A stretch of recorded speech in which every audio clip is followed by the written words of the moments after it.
ಮಾತಾಡೋದಲ್ಲ. ಇನ್ನು ಮುಂದಕ್ಕೆ ಅವನು ಮಾಡಿರುವಂತ ಅನ್ಯಾಯ, ಅವನು ಮಾಡಿರುವಂತ ಭೂ ಹಗರಣಗಳು, ಅವನು ಮಾಡಿರುವಂತ ಅವ್ಯವಹಾರಗಳನ್ನ ನಿಮ್ಗೆ ತಾಕತ್ತಿದ್ರೆ ಬೈಗಳೇ ಪ್ರಾರಂಭ ಮಾಡಿ. ಅವನು ಎಷ್ಟು ದೊಡ್ಡ ರಾಕ್ಷಸ ಅನ್ನೋದನ್ನ ಜನಸಾಮಾನ್ಯರಿಗೆ ತೋರ್ಸಕ್ಕೆ ನಿಮಗೆ ತಾಕತ್ತಿದ್ರೆ ತೋರಿಸಿ. ಅವಾಗ ಮಾತ್ರ ರಾಜಕೀಯ ಮಾಡೋದಕ್ಕೆ ಲಾಯಕ್ ಹೊರತು ಸುಮ್ಮನೆ ಕರೆದು ಸಭೆ ಮಾಡಿ ಭಾಷಣ ಮಾಡಿ ಇದನ್ನ ಸಂಘಟನೆ ಮಾಡ್ತೀವಿ ಅಂತ ಕಳಿಸೋದ್ರಿಂದ ನಿಮಗೆ ರಿಸಲ್ಟ್ ಆಗಲ್ಲ. ಯಾವಾಗ್ಲೂ ರಿಸಲ್ಟ್ ಓರಿಯೆಂಟೆಡ್ ರಾಜಕೀಯ ಇರಬೇಕು.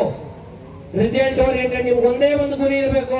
ಕಾರ್ಪೊರೇಷನ್ ಚುನಾವಣೆ ಬರ್ತದೆ, ಮತ್ತೆ ಜಿಲ್ಲಾ ಪಂಚಾಯತಿ ಚುನಾವಣೆಗಳು, ತಾಲೂಕ್ ಪಂಚಾಯತ್ ಚುನಾವಣೆ ಬರ್ತದೆ. ಅದ್ರಲ್ಲಿ ಎಷ್ಟು ಜನ ನಾವು ಗೆಲ್ಲಿಕ್ಕಾಗತ್ತೆ, ಗೆಲ್ಲುವಂತ ಸಿಪಾಯಿಗಳನ್ನ ತಯಾರು ಮಾಡಕ್ಕಾಗತ್ತೆ, ಆ ನಿಟ್ಟಿನಲ್ಲಿ ಇರಬೇಕು. KPCC ಅಂದ್ರೆ ಎಲೆಕ್ಷನ್ ವಿನ್ನಿಂಗ್ ಮಿಷನ್ ಆಗ್ಬೇಕು. ಎಲೆಕ್ಷನ್ ವಿನ್ನಿಂಗ್ ಮಿಷನ್ ಆಗ್ಬೇಕು. ಹಾಸನಕ್ಕೆ ನನಗೆ ಇನ್ಚಾರ್ಜ್ ಹಾಕಿದ್ರು ಗೆಲ್ಲಿಸ್ಕೊ ಬರ್ಬೇಕು ಅಂತ. ಹಾಸನದಲ್ಲಿ ದೊಡ್ಡ ಹುಲಿ ಹೊಡೆದು ಗೆಲ್ಲಿಸ್ಕೊ ಬಂದ್ವಿ, ನಾವು MP ಮಾಡ್ಕೊ ಬಂದ್ವಿ, ಗೊತ್ತಾಯ್ತಾ? ಹಾಗೆ ನನಗೆ 2 ಅಸೆಂಬ್ಲಿ ಕ್ಷೇತ್ರದಲ್ಲಿ ಇದ್ದಾಗ ಮಂಡ್ಯ ಮತ್ತೆ ತುಮಕೂರು ಇನ್ಚಾರ್ಜ್ ಕೊಟ್ಟಿದ್ರು. ಸಮೀಕ್ಷೆ ಹೇಳುತ್ತಿತ್ತು 3 ಮೇಲೆ ಬರಲ್ಲ 2 ಜಿಲ್ಲೆ ಜಯರಿಯಿಂದ. ಆದ್ರೆ ನಾನು ಜವಾಬ್ದಾರಿ ತಗೊಂಡು 19ಕ್ಕೆ 14 ಸೀಟ್ನ ನಾವು ಗೆದ್ವಿ. ಯಾವುದು ಇಂಪಾಸಿಬಲ್ ಅಂತ ಯಾವುದೂ ಇಲ್ಲ. ನಿಮ್ಮಲ್ಲಿರೋ ಶಕ್ತಿ ನಿಮಗೆ ಗೊತ್ತಿಲ್ಲ. ಈ ಕ್ಷೇತ್ರದಲ್ಲಿ ಜನಸಾಮಾನ್ಯರು ರೆಡಿ ಇದ್ದಾರೆ ನಿಮ್ಗೆ ಮತ ಹಾಕ್ಲಿಕ್ಕೆ, ಅದನ್ನ ಹಾಕಿಸ್ಕೊಳ್ಳೋದಕ್ಕೆ ನಿಮಗೆ ಗೊತ್ತಿಲ್ಲ. ನೋಡಿ ಆಂಜನೇಯನ ಬಗ್ಗೆ ನೀವೆಲ್ಲ ಕೇಳಿದ್ರಿ.